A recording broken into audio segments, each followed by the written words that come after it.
Automobiles are designed to self-destruct between 75,000 and 100,000 miles. That is on purpose. Otherwise, you would not keep buying new cars. Without selling new cars, the automobile industry dies. The reason why prices have not gone down is because the corporations have not reached that threshold yet. Have you noticed your electric bill lately? Natural gas. We're the world's largest exporter of natural gas. Yet at home in the United States, we're paying some of the highest rates in the world. So here's a quick question for you. Have you noticed how prices have not dropped on anything? Gas, food, clothing, pick any item for sale and ask yourself, have the prices dropped at all? And I mean, go all the way back to COVID. Don't look at this as a political situation, but really sit down and think, have prices dropped at all? What brought this up for me is Taco Bell, and I'm going to get into the meat of this right now. This is Unbelievable Reality Podcast. I'm Roy Arthur, and away we go. Before I get going on prices and how the consumer in everyday life is getting fucked, I want to talk real briefly about today's literary reference. I have referenced this publication before, this book. It's called Controligarchs. Right here, it's by Seamus Bruner, Pulitzer Prize winner, of course, as usual. This is a really comprehensive study of the billionaire class and the billionaire society and their plan for basically world control. And I want to just make this clear. I am not a conspiracy theorist guy, okay? I don't think the CIA was behind 9/11.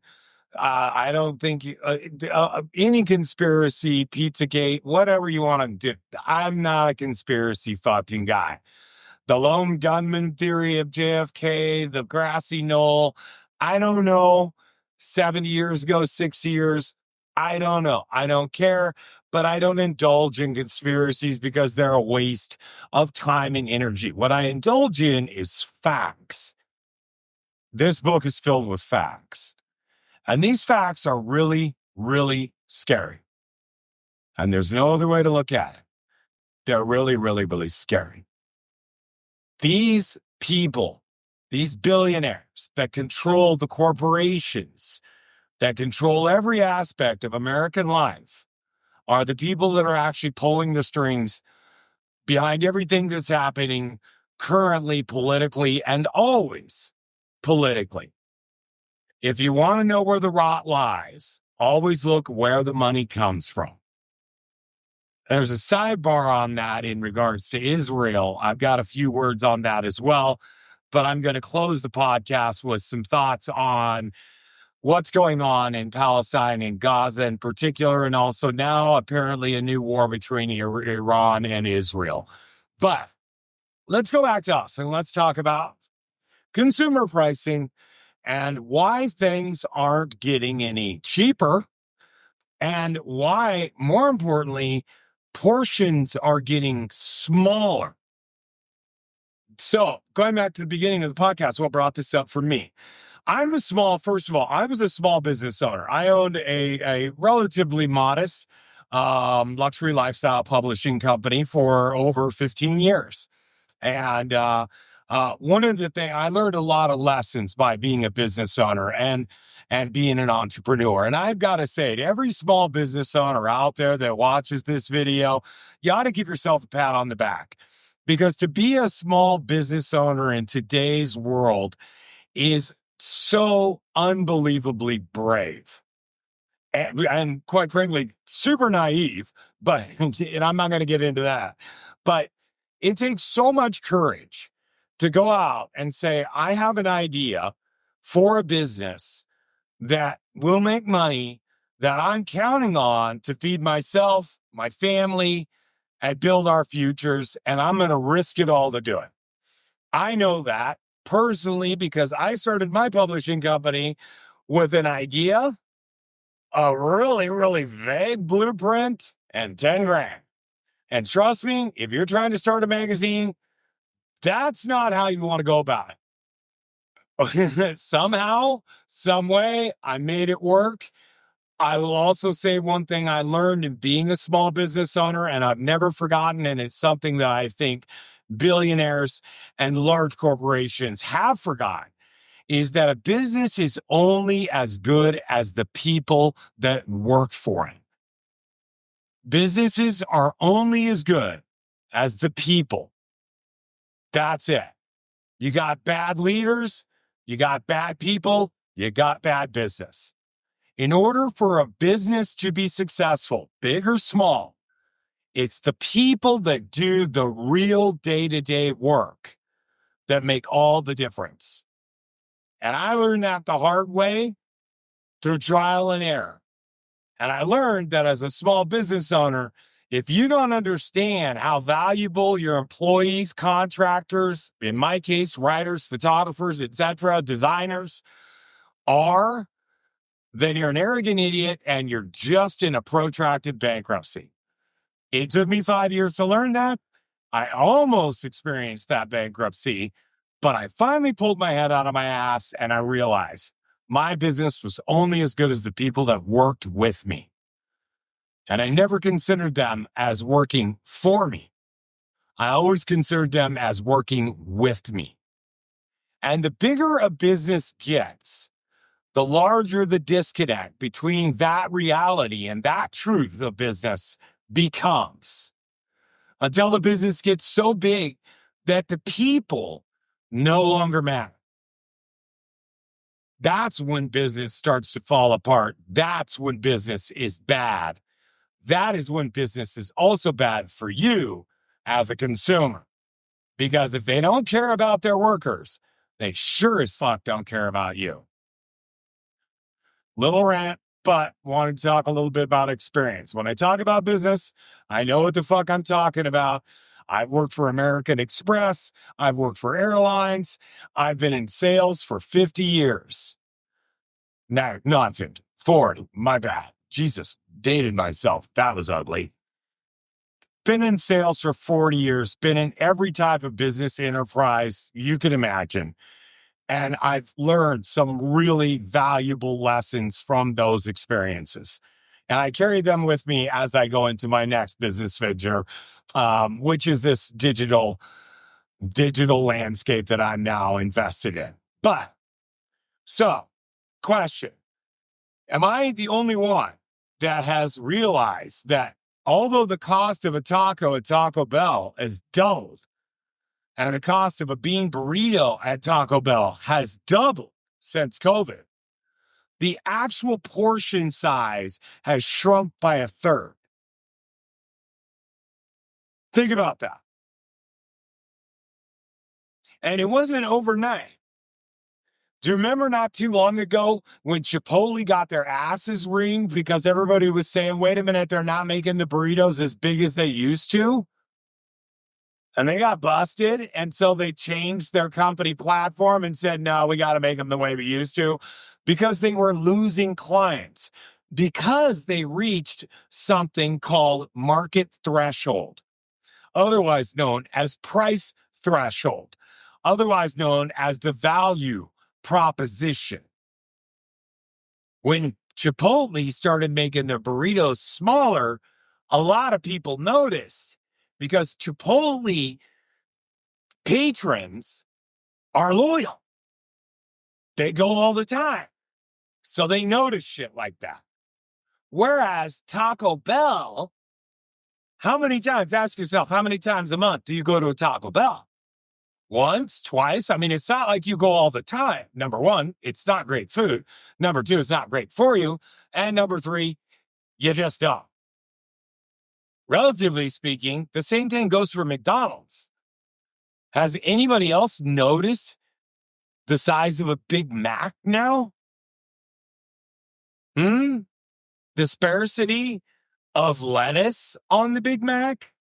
Of the special sauce to special sauce, lettuce, cheese on a sesame bun that will never rot. Anyway, You notice that? But have you also noticed how the costs have gone up? And the reason why those prices have gone up, even though the portions have gotten smaller, is purely simple to explain. It's just corporate profit. If you could charge more and sell less, it's a no-brainer. It's a win-win situation for the company because your costs go down and your profits go up. And large corporations, that's all they care about. At the end of the day, any large corporation, I don't care what it is. I don't care if it's Meta. I don't care if it's Amazon. I don't care if it's Walmart. I don't care if it's Target. I don't care if it's Kroger, Safeway, Albertsons. By the way, here's a sidebar that'll blow your fucking mind. Right now, Meta's in court. The federal government's suing them for breaking the antitrust laws by monopolizing when they bought Snapchat and Instagram. Okay? There's a total of 3 companies: Facebook, Snapchat, Instagram. The government is suing Meta over this, calling it a monopoly. This to me is so fucking laughable. 12 corporations in the United States of America combined own 563 brands. Each one of those brands used to be its own corporation. Now they were either bought out, leveraged out, or just sold out. But 12 mega corporations own 563 brands. There has not been a single lawsuit about monopolization. And if there was a clearer case of breach of the antitrust laws that were written way back in the Teapot Dome scandal, which you would not know about because you're probably not a student of history, in the Harding administration, and the monopoly laws were written after the railroad fiasco in the late 1800s and the rampant land speculation that led to yet another financial collapse in the United States and ultimately to the creation of the Federal Reserve. But this is a lot more history than most of you can just absorb, so I'm not going to do it. But our monopoly and antitrust laws have been in place for 120, 130, 140 years. Right now, the fact that 12 mega corporations own 563 brands, which at one point were individual corporations, is breaking the monopoly laws. Why don't we hear a single word about it? Wonder about that. You know, there's been a lot of talk about tax cuts and all this stuff for billionaires and corporations. It's more about the corporations than the billionaires. Billionaires own the corporations. But giving the tax cuts to the corporations is therefore giving the tax cut to the billionaires. That is why we never hear anything about antitrust when it comes to these 12 companies owning all of these different brands that used to be their own companies. Why? Because obviously they've lined the pockets of every single politician in Washington. And this issue is dead on arrival. Just like any kind of reform in regards to emissions from the oil and plastics industry, forget about it. Forget about it. Nothing's going to happen until our environment is so fucked up that even the rich people can't run. And then by then, it'll most likely be too late. And there will be a mass extinction event. That mass extinction event will most likely involve humanoids and most of the mammals on the face of the earth. Story for another podcast. Once again, though, the reason why prices have not gone down is because the corporations have not reached that threshold yet. It's been a gradual creep, and people now just accept. They're accepting the cost of the fact that electricity's gone up. Have you noticed your electric bill lately? Natural gas. We're the world's largest exporter of natural gas, yet at home in the United States, we're paying some of the highest rates in the world. Could somebody explain that? We're exporting it, but we're charging the citizens of this country more money. So we have enough to sell, but we don't have enough to keep here so we can keep prices down for the American consumer. That's corporate fucking greed in a nutshell. Wait until you get your big gas bill this winter. There's already discussion that started 2 months ago online about the fact that the natural gas reserves in the United States are at an all-time low. So natural gas scarcity is going to drive up costs this winter, which is primarily going to affect lower income families and middle class families. Because fuck, man, if your gas bill goes from $100 a month to $300 a month, that's a big fucking deal. If your electric bill goes from $100 a month to $300 a month with your gas bill, that's a big fucking deal. Because BT Dub, in addition, we use natural gas to create electricity. Those rising prices, those profits, that's all going to those corporations, i.e., those billionaires. Corporations understand data. And what the data says is that right now, the American consumer has not reached threshold. Therefore, there's no reason for them to lower prices. And that the American consumer hasn't really noticed the deterioration in quality or in supply, and they're willing to absorb the cost. Most people do not understand the United States is not a manufacturing economy. We are not a farming economy. We are a consumer-based economy, which means that everybody that goes and buys anything everywhere all the time is what's driving this economy. So when wages are frozen, people's rents are going up, their utilities are going up, their costs of living are going up, their grocery bills are going up, their gas prices are still the same. What happens to the American consumer? What happens to the overall economy? Well, I'll give you an idea of what happens to the overall economy. It's an economy that's $36 trillion in debt. Because we're not making enough money as a country off of taxing to pay for our own way. So we have to keep borrowing more money from China, from Europe. Now we're borrowing from India. Think about that. This national debt did not exist 30 years ago. We were in debt, but it was less than $1 trillion. This debt has exploded in the last decade. It's both administrations' fault. Government feels like they can spend money on credit, and they've taught the American consumer to do the same thing.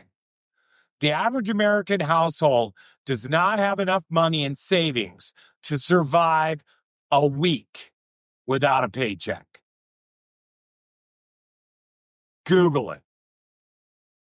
That's how bad it is. But the average American household is also carrying $10,000 in credit card debt. Think about all the credit card offers you get in the mail every day, all the time. Sure, use this new card. Go deeper in debt. Debt you'll never be able to repay. Student loan borrowers are really understanding this now and are going to understand this even more if this big, ugly, fucking disgusting, atrocious bill gets approved by the Senate and they eliminate the payback options. It's going to cause unbelievable chaos and turmoil and further destroy this economy, which is already teetering on the brink. Why? Greed, gluttony, and ego. Remember back at the beginning of this whole regime change, how we were told that gas is going to go down? We are now in summer. Traditionally, in summertime, gas prices go up every season. Why? More people drive, so therefore they sell more gas. Therefore, the refineries are stretched more. Anyway, it's all a fucking lie.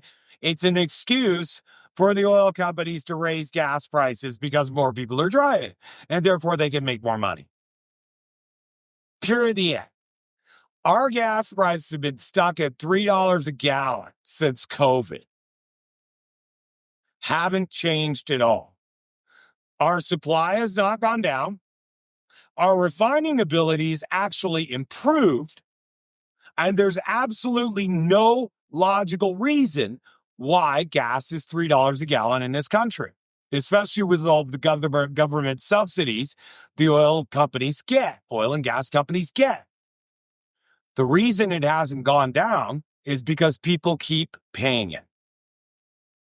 I did a previous podcast where I talked about some things like planned obsolescence. That's where a company makes a product. Oh, I don't know. Let's use Apple as an example. Where they make a product, say for instance, an iPhone, with a self-destruct mechanism in the iPhone, where when it reaches anytime from 12 months to 18 months of age, the battery starts to fail.